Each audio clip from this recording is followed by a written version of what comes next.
See, Jake, here's a man who knows when a situation is untenable. Good word. You like that word? And you do have that envelope, don't you? Better give up, Jimmy. We're dealing with a couple geniuses here. Alright, man, just leave him the fuck alone. Leave him alone, sure, whatever you say. Jake attacks his job with a certain exuberance. Shit. We're being beat up by the inventor of Scrabble. It's gonna promote you. No, all right.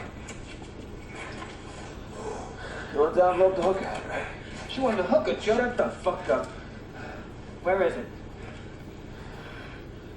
In the trunk. Give me the keys. Slow and easy. Give it to Jake. Oops. You dumb bastard, you're gonna pay for that. Jake, open the trunk.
What's going on, ladies and gents of Cyberline? Coming back to you with another film review. This time we're moving on to a film with Bruce Willis and Damon Wayans.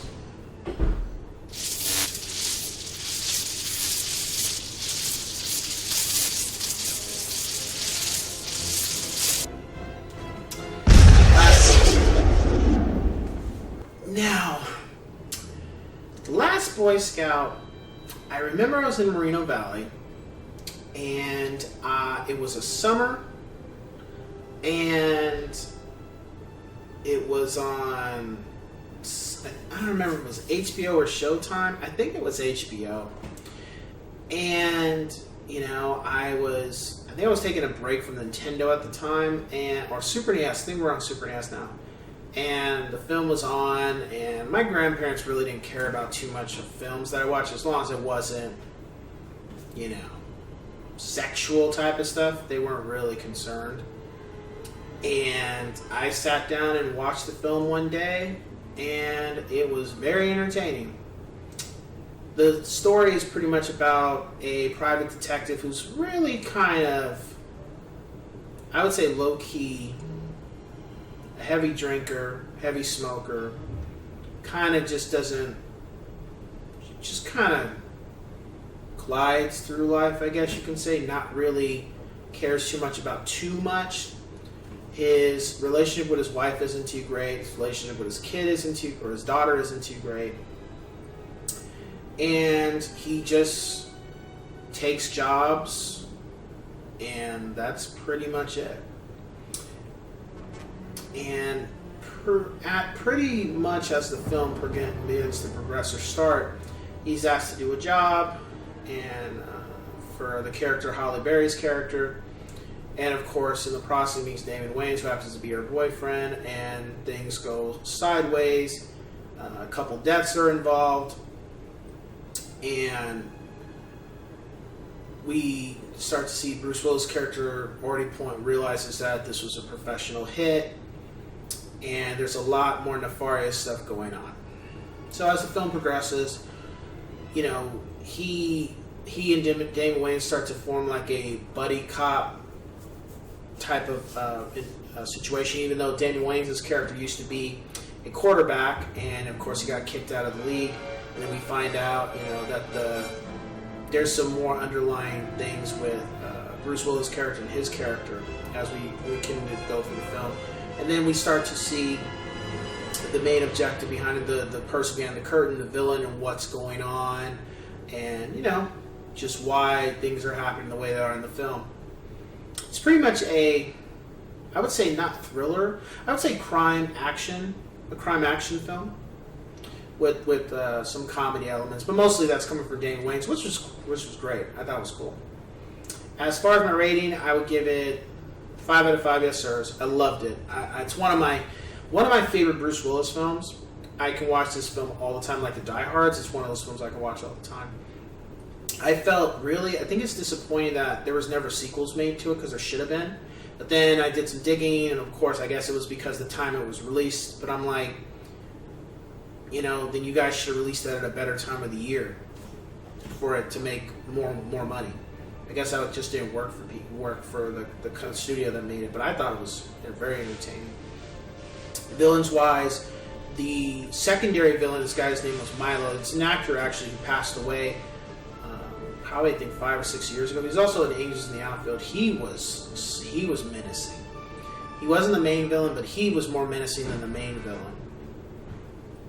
And the action was wonderful. The action was great. It had elements of, it was 90s action. It was a 90s action film, so that's the best way to describe it. It wasn't over the top like 80s, but it wasn't so subtle. A lot of explosions, gunshots, car chases, stuff getting destroyed, explosions, stuff like that. So it had a lot of those elements, which was really cool. As far as the comedy aspect, that was cool because of Damon Wayans. Thank you very much. As far as the pacing of the story was cool. It didn't drag too much. And over time, you got to see that Bruce Willis's character wasn't exactly what... It was, peeling back the layers of what really happened to him and why did he become the way he came. And you also realize that, he ended up the way he was because he did the right thing. And his daughter would feel a certain type of way, and his wife would feel a certain type of way. But I don't think they know exactly what it was that he did to put himself in the situation where he's at. Because he used to be in the Secret Service, and that fell through. And I think they have a disdain for him, but they don't understand, and I don't think he ever explained to them what it was that he did and why he ended up not being in the Secret Service anymore. So that was the right thing, and some people probably wouldn't have made the choice that he made, or they wouldn't have done anything because they're just trying to keep their job, and if they have a family, they have to look out for them. So it's kind of like it's not my business kind of thing. However, he didn't see it that way.